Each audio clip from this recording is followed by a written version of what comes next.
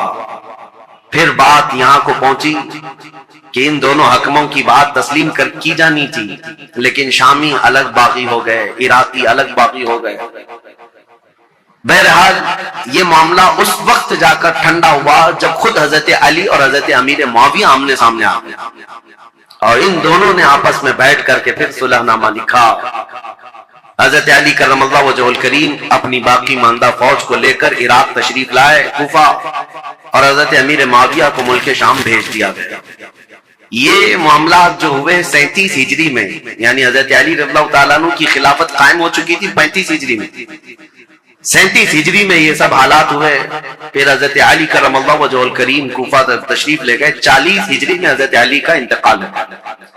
کل یہاں تک کے حالات میں آپ کے سامنے بیان کر چکا تھا، چونکہ یہ جنگ صفین کے بارے میں کل مختصراً عرض کیا تھا، آج میں نے اس کو ڈیٹیل میں آپ کے سامنے رکھ دیا۔